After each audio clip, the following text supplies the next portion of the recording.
Assalamu alaikum. Today we are going to start exercise 1.2. Before understanding exercise 1.2, we have to clear some concept about radical expression. Radical expression जिसको जजरी जुमले भी हम कहते हैं, ये radical expression होती क्या है? सबसे पहले हमें इस चीज को समझने की जरूरत है। अगर हम इसको इंग्लिश में देखें तो इसमें सबसे पहले हमें nth root of any number ये क्लियर होना चाहिए कि nth root of a number क्या होता है। अगर हमारे पास कोई भी आपके पास पॉजिटिव नंबर है, वो पॉजिटिव नंबर जो भी आपके पास पॉजिटिव नंबर है वो 1 से ग्रेटर हो और वो पॉजिटिव नंबर रेडिकल साइन, ये जो अलामत है आपके पास जजरी अलामत, इसकी पावर बने, जबकि उसके अंदर जो a है वो एक हकीकी अदद हो। ये सारी वैल्यू आपकी x के इक्वल है, तो फिर x को आप क्या बोलेंगे? ये nवा जजर है। ठीक है, x जो है, आपने कोई भी वैल्यू, इसको अगर सादा लफ्ज आप यूं भी कह सकते हैं कि आप इस चीज को किस तरह से लिखेंगे, ये जो आपका साइन है इसको क्या बोलेंगे? nth रूट या nवा जजर बोलेंगे। ठीक है, जबकि इसके अंदर ये जो n है खुद बताते खुद ये 1 से बड़ा होना चाहिए और पॉजिटिव भी होना चाहिए, जमा का नंबर होना चाहिए, जमा का कोई भी नंबर होना चाहिए। और इसके अंदर जो a वैल्यू कोई भी हो, हमें वैल्यू से गर्ज नहीं है, value should be a real number. अब रियल नंबर में आपके सारे नंबर आ जाते हैं हकीकी अदाद में। आपकी प्लस वाली काउंटिंग आती है, माइनस वाली काउंटिंग आती है, आपकी बटे फ्रैक्शन फॉर्म आ जाती है, आपकी जो है वो इसके साथ साथ ये पाई वाली वैल्यूज, ये सारी की सारी इसके अंदर इंक्लूड हो जाती हैं।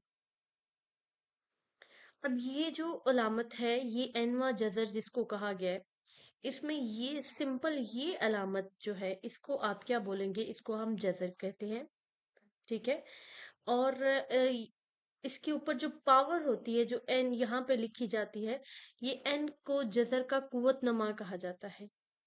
ठीक है, ये जजर, ये सिंपल ये जो अलामत है ये जजर है। अब इसकी इस साइड पे जो भी पावर ताकत लिखेंगे, मसलन मैं 3 ताकत लिखती हूँ, तो इस जजर का जो कुव्वत नुमा है वो कितना है? 3। अगर मैं यहाँ पे लिखती हूँ, लाइक कोई और ले लेते हैं, फिर 5 ले लेते हैं, तो इस जजर का कुव्वतनामा क्या होगा? 5 होगा। एक हकीकी अदद जो जजर की अलामत के नीचे हो उसे मजजूर कहा जाता है। मतलब ये जो आपके अंदर आपने ये पढ़ा कि ये इसके अंदर एक हकीकी अदद होना चाहिए, कोई भी प्लस वाले नंबर हो, बटे वाला नंबर हो, आपके पास कोई ऐसा हकीकी अदद हो, 5 हो, 7 हो, कोई हकीकी अदद हो। ठीक है, 11 हो जाए, 13, ये सारे नंबर, तो इनको आप क्या बोलेंगे कि ये मजजूर कहलाएंगे। ठीक है, लाइक अगर मैं यहाँ पे 7 लिख देती हूँ, तो 7 जो है इस जजर का मजजूर के है। ठीक है, तो अगर हम इंग्लिश में इसकी बात करें, इंग्लिश में इसको वो क्या कह रहा है? इंग्लिश में कह रहा है, if n is a positive integer greater than 1 and a is a real number, then any real number x such that, अगर कोई आपके पास रियल नंबर x है, वो इस शक्ल में आप लिखें, x को फिर आप किस तरह से डिफाइन करेंगे? nth रूट ऑफ a इसको बताएंगे। अब ये जो सिंबल है, उर्दू में हमने इसको पढ़ा, हम इसको जजर कहते हैं, इंग्लिश में हम इसको क्या बोलेंगे? रेडिकल बोलेंगे। और जो भी वैल्यू इस रेडिकल साइन के अंदर आएगी उसको आप क्या नाम देंगे? रेडिकैंड देंगे। और real number under the radical sign, उसको क्या नाम देंगे? रेडिकैंड। जैसे ये सिंपल, यहाँ पे 5 और 7 जो है वो रेडिकैंड है, और ये आपके पास एक रेडिकल फॉर्म में लिखी हुई वैल्यूज हैं। ठीक है, इसी तरह से अब ये रेडिकल फॉर्म जो है आप दो तरह से इनको लिख सकते हैं। ये रेडिकल फॉर्म है, ये इसको आप क्या कहेंगे कि ये रेडिकल फॉर्म है, जबकि ये जो है ये आपकी कुव्वत नुमा, ये आपकी एक्सपोनेंशियल फॉर्म है। ठीक है, ये आपकी एक्सपोनेंशियल फॉर्म है। दोनों सूरतों में जो पावर की प्रॉपर्टीज हैं वो कुछ यहाँ पे बता दी गई हैं। है वो स्क्वायर रूट, एंड वो कह रहा है अगर आपके पास जजर में यानी रेडिकल साइन के अंदर दो रैशनल नंबर मल्टीप्लाई हो रहे हैं तो आप जब उनको सेपरेट भी उनके ऊपर अलग अलग भी ज़रब कर सकते हैं अलग अलग रेडिकल साइन के साथ। मसलन ये प्रॉपर्टी हमने इसके जो है ये कंसेप्ट है कि अगर फर्ज करें मेरे पास हो एक रेडिकल साइन के अंदर नंबर है, रेडिकल साइन अगर फर्ज करें 3 है, उसमें दो नंबर 2 मल्टीप्लाई 3 हो रहे हैं तो आप उनको ये जो रेडिकल साइन जजर है ये दोनों की अलग अलग भी कर सकते हैं। ठीक है, एक ही जगह में ये सेम इसी तरह प्रॉपर्टी जैसे ये मल्टीप्लाई के लिहाज से उसी तरह से डिवाइड के लिहाज से भी है। अगर दो नंबर एक रेडिकल साइन के अंदर एक जजर के अंदर वो डिवाइड हो रहे हैं तो आप वो जजर वो रेडिकल साइन अलग अलग कर लें और उसको बाद में डिवाइड कर दें। ठीक है, यानी उनकी डिवीजन अगर वो अंदर डिवीजन हो रही है तकसीम हो रही है आप उसको जजर अलग करके बाद में तकसीम कर सकते हैं। इसी तरह अगर एक नंबर है वो हकीकी अदद है जजर के अंदर रेडिकल साइन के अंदर उसके ऊपर पावर m है तो आप वो जो पावर m है वो बाद में यानी रेडिकल साइन को पहले कर लें और जजर पावर को बाद में कर लें। इसकी मिसाल मैं यूं आपको लूंगी, फॉर एग्जांपल 2 का स्क्वायर है और ऊपर स्क्वायर रूट है। ठीक है, ये जजर है। आप 2 का पहले जजर ले लें और बाद में स्क्वायर ले लें। दोनों तरह से आपके पास जो इसका आंसर होगा वो सेम आ जाएगा। ठीक है, इसी तरह से अगर वो कह रहा है कि आपके पास सेम नंबर है जैसे यहाँ पे अब नंबर और रेडिकल की जो जजर जजर की ये जो पावर थी ये जो रूट था, ठीक है, ये जो इंडेक्स है ये सेम हो गया दोनों का। मसलन चले हम कोई और नंबर ले लेते हैं जैसा कि आपके पास नंबर अगर मैं ले लूं 3 और इसका ये बाहर से क्यूब है और होल पावर भी 3 है। अब देखें ये पावर और ये इंडेक्स दोनों सेम हो गए तो इसका मतलब आप इसको यूं भी लिख सकते हैं कि पावर 1/3 ये जो आपका रेडिकल जजर है ये 1/3 के बराबर होल 3। अब ये 3 से कट के आंसर आपके पास क्या आ जाएगा 3। एक चीज और जो यहाँ सबसे जरूरी आपको याद रखनी है वो क्या है कि ये जो रेडिकल साइन है ये जो जजर है आपका ये जजर जो अलामत है ये हमेशा ये सादा है तो 1/2 के इक्वल है। अगर यहाँ पे क्यूब आ जाएगा तो ये 1/3 के इक्वल होगा। इसी तरह से अगर फर्ज करें यहाँ पे आपके पास 1/n है तो इसका मतलब ये nth रूट के बराबर होगा। ठीक है, अगर हम एक्सपोनेंशियल फॉर्म में देखें पावर को तो ये बहुत छोटी हम क्लासेस में पढ़ चुके हैं कि अगर सेम बेस है और पावर मल्टी सेम बेस है मल्टीप्लाई हो रही है तो उनकी पावर क्या हो जाएगी प्लस हो जाएगी। ठीक है, इस ये इक्वल का मतलब ये है कि इस साइड को आप इसके इक्वल लिख सकते हैं इस साइड को इसके इक्वल। यानी अगर फर्ज करें एक बेस सेम है पावर प्लस हो रही है तो उनको आप अलग अलग बेस में और लिख सकते हैं और वो दोनों बेसिस आपस में क्या होगी मल्टीप्लाई।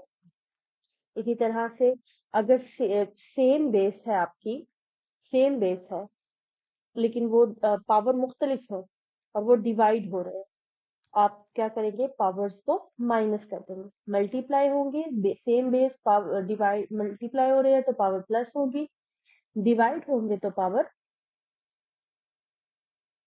माइनस हो जाएंगे। इसी तरह से आपके पास A B whole power n है आप उनका सेपरेट जो है पावर यानी होल पावर n है यानी एक n पावर के अंदर दो नंबर आपस में मल्टीप्लाई हो रहे हैं तो आप वो पावर अलग अलग भी लिख सकते हैं। अगर नंबर डिवाइड हो रहे हैं तो भी आप उनकी पावर जो है वो अलग अलग लिख सकते हैं।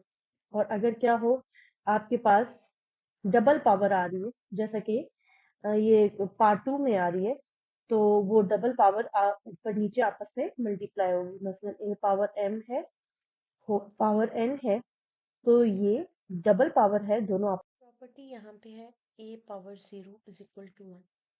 It's not for a power 0, it's for any number in the world which have power 0, then it will be equal to 1. Like if 4 have power 0, it will also equal to 1. If 98 have power 0, it will also equal to 1. Now we move toward our next topic, surds and their application. Surds क्या होती हैं? An irrational radical with rational radicand is called surd. It is the definition of surd. Surd क्या है? अगर radical sign के अंदर कोई भी रैशनल नंबर आए, rational number like 5 is a rational number, but इसका आंसर जो है वो एक इररेशनल नंबर हो आपके पास, it is not a rational number. सादा लफ्जों में सर्ड वो होता है जो ऐसी वैल्यू जिसके ऊपर से ये रेडिकल साइन आप खत्म ना कर सकते हो, या जो रेडिकल साइन खत्म होने के बाद आपको पॉइंट में ऐसी वैल्यू दे जो रिपीटिंग भी ना हो और खत्म होने वाली भी ना हो। ठीक है, जो लाइक जैसे 9 है, तो ये सर्ड नहीं है क्योंकि ये 3 का स्क्वायर बनता है और स्क्वायर फिर सर्ड रेडिकल साइन को खत्म करके आपको 3 आंसर देता है। It is not a surd. उसने कहा है कि इररेशनल रेडिकल जिसके अंदर जो रेडिकेंड है वो क्या होना चाहिए? रैशनल। यानी ये बजाते खुद रैशनल हो, मगर इसका जब आंसर आए तो वो आपके पास एक इररेशनल नंबर होना चाहिए। उसने मिसाल जैसे दी है स्क्वायर रूट 5 की। आप इसके अलावा कोई एग्जांपल ले ले। Square root 7, it is also an surd. Square root 13, it is also a surd. ठीक है, जैसे उसने आगे मिसाल दी है square root 9, it is not a surd. इसके अलावा उसने कहा therefore रेडिकल, ये is a irrational number, but ये सारे इरेशनल, ये सारे सर्ड्स हैं क्योंकि इनके अंदर रैशनल नंबर आ रहा है और रेडिकल साइन आ रहा है और ये रेडिकल साइन खत्म नहीं हो सकता। लेकिन वो कह रहा है कि जो बजाते खुद एक इरेशनल नंबर हो, अगर वो रेडिकल साइन के अंदर आए तो वो फिर सर्ड नहीं होती। ठीक है, यानी जो रेडिकल साइन है उसके अंदर जो रेडिकेंड है, इसको आप रेडिकेंड कहते हैं, it must be a rational number. ठीक है, remember that every surd is a irrational number. यानी ये बात हमारे लिए याद है कि जो सर्ड होती है वो होती ही इररेशनल नंबर है। यानी उसका स्क्वायर रूट आप जब भी खत्म करेंगे तो आपको पॉइंट में एक इनफाइनाइट वैल्यू मिलेगी। But it is not necessary that every irrational number is also a surd. Like pi, we cannot write pi like that. It is not a surd. Okay, there are some different types of surd. First is monomial surd. Monomial surd क्या होती है कि अगर एक surd contain a single term, अगर एक radical sign के अंदर एक ही टर्म आए तो उसको आप क्या बोलेंगे? Monomial surd. इसी तरह से अगर एक सर्ड के surd that contain the sum of two monomial surds, अगर दो मोनोमियल्स, एक ऐसी सर्ड जो दो मोनोमियल सर्ड्स को जमा करे तो आप उसको क्या बोलेंगे? Binomial surd. बाई मतलब हमेशा, हम यूज ही टू के लिए करते हैं। 3 कॉन्जुगेट क्या है? कॉन्जुगेट ऑफ अ सर्ड क्या है? आप कॉन्जुगेट बोलते हैं जो एक दूसरे का तकरीबन उलट हो, यानी जिसमें आप मिड वाले साइन को चेंज करते हैं। तो ये दोनों जो है बाइनोमियल सर्ड्स हैं, जो प्लस भी हो रही है, एक साइड पे प्लस हो रही है, दूसरी साइड पे माइनस हो रही है। लेकिन आप क्या बोलेंगे? ये जो सर्ड है बाइनोमियल सर्ड है, ये इस बाइनोमियल सर्ड का कॉन्जुगेट है। अब अगर इसको हम उर्दू में देखें तो सर्ड को हम उर्दू में बोलेंगे मकादिर इस्म। मुकद्दर इस्म ऐसी रकम है जिसमें अंदर वाली रकम गैर नातिक होगी, जो जज़र के अंदर आएंगी, जबकि उसका जज़र लेने पे जो आंसर आएगा वो आपके पास एक गैर नातिक रकम होगी। इसकी मिसाल हम यूं ले लें, जैसे स्क्वायर रूट 2, यानी जज़र हमारे पास है, इसमें 2 जो है वो जज़र को खत्म नहीं करता। इसके अलावा जज़र 3, जज़र 11, जज़र 17, जज़र 19। सादे लफ्जों में यूं कह सकते हैं, हाँ, जितने भी वो प्राइम नंबर जो अपने अंदर से रेडिकल साइन नहीं, हाँ, ये जो जजरी अलामत है इसको खत्म नहीं कर सकते, वो सारे के सारे मुकादिर इस्म होंगे। अच्छा, ये सिर्फ इस जजर के लिए नहीं, अगर इसकी जो कुव्वत नुमा है वो 3 हो जाए और यहाँ रकम जो है वो 4 हो जाए, तो भी ये जो है ये आपके पास एक मुकादिर इस्म है, क्योंकि इसको आप हल नहीं कर पाते। इसी तरह से अगर यहाँ पे 4 कुव्वत नुमा हो जाए और आपके पास जो अंदर 8 हो जाए, तो ये भी अंदर आपके पास नातिक अदद है, जबकि इसका आंसर एक गैर नातिक अदद आएगा। लेकिन अगर आप कहें कि आप एक गैर नातिक अदद को जजर के अंदर लिखें और फिर इसको आप मुकादर इस्म बोलेंगे, तो वो ये बात गलत हो जाएगी। ठीक है, जैसे उसने नीचे बताया भी हुआ है कि ये सारे मुकादर इस्म है, लेकिन आप पाई जो कि बजाते खुद एक गैर नातिक अदद है, ई भी गैर नातिक अदद है, अगर इसको जजरी अलामत के अंदर लिखे और उसको बोले कि आप मुकादर इसमें, तो ऐसा सरासर गलत है। एक बात जो यहाँ याद रखने के काबिल है वो क्या है कि हर मुकादर इसम एक गैर नातिक अदद होता है, यानी हर जितनी भी जजर के अंदर ऐसी रकमें लिखी हो जो जजर को खत्म नहीं कर सकती, वो सारी की सारी गैर नातिक अदद, मगर हर गैर नातिक अदद मुकादर इसम नहीं होता। मकादर इसम की कुछ किस्में यक रकमी मकादर इसम जिसमें जजर के अंदर एक ही रकम हो, दो रकमी मकादर इसम जिसमें यक रकमी मकादर इसम दो या आपस में जमा हो रही हो, तो उनको आप दो रकमी मकादर इसम बोलेंगे। कॉन्जुगेट ऑफ मुकादर इसम जिसमें दो रकमी मुकादर इसम हो लेकिन वो एक अलामत के लिहाज से एक दूसरे से मुख्तलिफ हो, तो वो एक दूसरे के कॉन्जुगेट के कहलाएंगे। अब चलते हैं हम क्वेश्चन नंबर 1 की तरफ। क्वेश्चन नंबर 1 में अगर आप देखें तो कहा जा रहा है रैशनलाइज द फॉलोइंग डिनोमिनेटर। नीचे दिए गए आपके जो मुखरज है उनको नातिक में बदले, मतलब आपके पास जो क्वेश्चन में फ्रैक्शन फॉर्म है बटे के नीचे वाली रकम, उसको आप उसमें जो जजर की अलामत आ रही है, रेडिकल साइन आ रहा है, इसको आपने खत्म करना है और इसको जो है किसी भी तरह अगर ऊपर जाता है ऊपर ले जाए, नीचे से हमारा मकसद खत्म करना है। तो ऐसे स्टेप के लिए हम हमेशा उसके कॉन्जुगेट से मल्टीप्लाई भी करते हैं और डिवाइड भी करते हैं, इसको रैशनलाइजेशन कहते हैं। ठीक है, अब क्या होगा, ये 13 4 इससे मल्टीप्लाई हो जाएगा। ये जो है ये अगर आपने एक फार्मूला आपके जहन में हो, a plus B into A minus B, हमने फार्मूला पढ़ा है, वो किसके इक्वल होता है, A square minus B square के। तो फिर क्या हो जाएगा, फर्स्ट वैल्यू का स्केयर माइनस सेकेंड वैल्यू का स्केयर। 4 का स्केयर 16 हो जाएगा, under root 3 square, square root से क्या हो जाएगा, कट जाएगा, तो पीछे 3 रह जाएगा। यहाँ ऊपर क्या हुआ, 13 को 4 से मल्टीप्लाई किया, 52 13, अंदर तो जजर के अंदर रेडिकल साइन के अंदर मल्टीप्लाई नहीं होगा, साथ ही लिखा जाएगा, 13 1 जार 32 13। आज ये याद रखिएगा, ये जो रेडिकल साइन वाली रकमें होती हैं ये बिल्कुल आपके वेरिएबल की तरह काम कर रही होती हैं, चाहे कोई भी रकम हो। हाँ, अगर आपकी बाहर भी जजर जजर से मल्टीप्लाई हो रही है तो फिर ये दोनों आपस में मल्टीप्लाई होंगी, लेकिन अदरवाइज क्या होगा कि ये जो है एक वेरिएबल का काम करेंगी।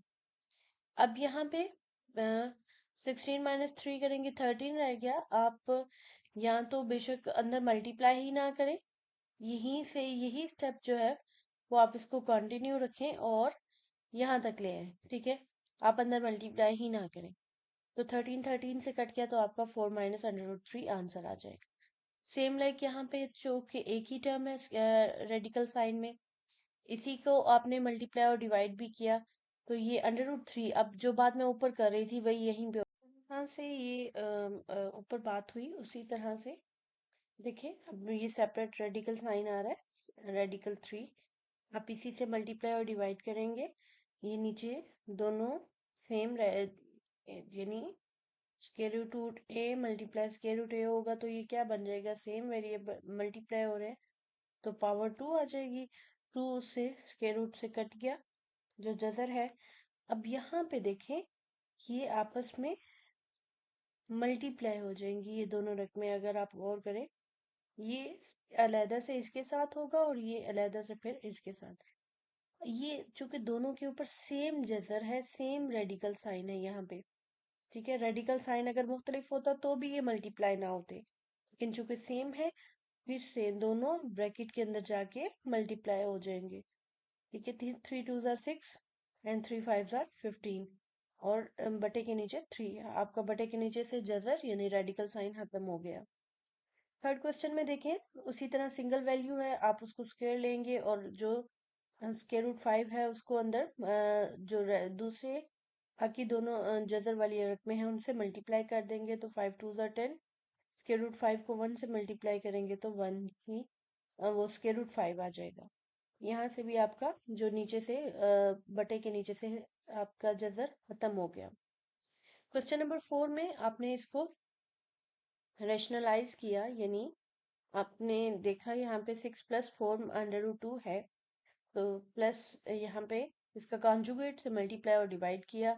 ऊपर चूंकि देखिए दोनों सेम वैल्यू बन रही हैं, ये अब आपने पढ़ा हुआ है a minus B into A minus B होता है, तो वो a माइनस बी का होल का स्क्वायर बन जाता है, यानी कोई भी सेम वैल्यूज अगर मल्टीप्लाई हो तो उनकी पावर प्लस हो जाती है। तो ये स्क्वायर हो गया और ये आपका a + b into A minus B का फार्मूले से ये इक्वल हो जाएगा a की 2 माइनस b की 2, ठीक है। वही फार्मूला a यानी 6 का स्क्वायर माइनस b 4√2 का स्क्वायर, ये ऊपर आप फार्मूला लगाएंगे माइनस का, a माइनस बी का होल स्क्वायर जो है वो किसके इक्वल होता है, a square minus 2ab plus B square, चाहे आप बी स्क्वायर को पहले भी लिख सकते हैं। उसी तरह से खोला a square plus B square 4√2 का स्क्वायर माइनस 2a और b आ गया। अब यहाँ एक चीज समझने की है, देखिए 4√2 होल का स्क्वायर है, ये जो 2 पावर है ना ये 4 पे अलहदा अप्लाई होगी और 2 पे अलहदा अप्लाई हुई है। ये स्टेप आपको समझाने के लिए ही किया, आप डायरेक्टली भी इसको यहाँ से इसको इसके इक्वल लिख सकते हैं। सिर्फ आपको ये एक कंसेप्ट क्लियर करने के लिए कि समटाइम बच्चे ये बहुत ज्यादा मिस्टेक करते हैं कि जब पावर 2 आई है तो 4 और ये 2 को स्क्वायर रूट से कट के 4 × 2 लिख दिया, या इसको फिर 42 आंसर लिख देते हैं। दैट बोथ आर रॉन्ग, ठीक है। फर्स्ट जो पावर है वो 4 पे अलहदा अप्लाई होगी, जो जजर है आपकी उस पे अलहदा अप्लाई होगी, फिर दोनों आपस में मल्टीप्लाई होंगे। 16 2 32, सेम लाइक ऊपर भी होगा। यहाँ पे क्या हुआ, 6 2 12, 12 4 48 और साथ जो रेडिकल साइन है जैसर वो वैसे की वैसे ही चलेगी। अब 36 बटे के नीचे 36 माइनस 32 करें तो 4 आ जाएगा। 36 और 16 2 32, इन सब में से देखें 4 कॉमन आ जाता है अंदर। 9 चूंकि 9 4 बार 36 होता है, 9 अंदर आ जाएगा, 4 बाहर चला गया। 8 9 बार 32 होता है, 8 अंदर आ गया, 4 बाहर चला गया, माइनस 12 √2। 8 और 9 जमा हो जाएंगे 17 हो जाएंगे, 4 4 से कट जाएगा, -12 √2 इसका आंसर हो जाएगा। इसी तरह से अगर आप क्वेश्चन नंबर 5 में चलें तो यहाँ पे भी देखें आप जो रेडिकल साइन है उसके बटे के नीचे मौजूद है, आप उसके कॉन्जुगेट से मल्टीप्लाई भी करेंगे, डिवाइड भी। ऊपर a माइनस बी का होल स्क्वायर बन रहा है, नीचे a + b into A minus B, a square minus b square बन गया। दोनों जो रेडिकल साइन है वो कट के जजर कट जाएगी स्क्वायर से, तो 3 - 2 आपके पास 1 हो गया, जबकि ऊपर आपने A minus B whole square का फार्मूला खोला, A square minus plus B square minus 2ab। Square square root से कट के 3 + 2 रह गया -2। ये दोनों रेडिकल साइन है जजर, तो ये आपस में अंदर मल्टीप्लाई हो जाएंगे। 3 2 ज़ार 6, 3 + 2 5 -2√6 इसका आंसर हो जाएगा। उसने जो वैल्यू दी है हम उसके भी कॉन्जुगेट से मल्टीप्लाई और डिवाइड करेंगे। 4√3 के साथ ये √7 माइनस √5 अलग से मल्टीप्लाई होगा। नीचे a + b × a - b बना, स्क्वायर स्क्वायर रूट से कट गया, 7 - 5 आपके पास 2 आ गया। ऊपर क्या हुआ, 4 1 ज़ार 4। अब ये सेम जजर है, सेम रेडिकल साइन है, तो ये आपस में मल्टीप्लाई हो जाएंगे। 7 3 ज़ार 21। इसी तरह से 4 1 ज़ार 4 और √3 और √5 आपस में मल्टीप्लाई होके 5 3 ज़ार 15। अब आप इन दोनों में से 2 कॉमन ले लें ताकि आप बट जो फ्रैक्शन में 2 है उसको खत्म कर सकें। अंदर 2 के रूट 21 रह जाएगा और यहाँ पे 2 के रूट 15 रह जाएगा, जो कि आपका रिक्वायर्ड आंसर होगा। Thank you.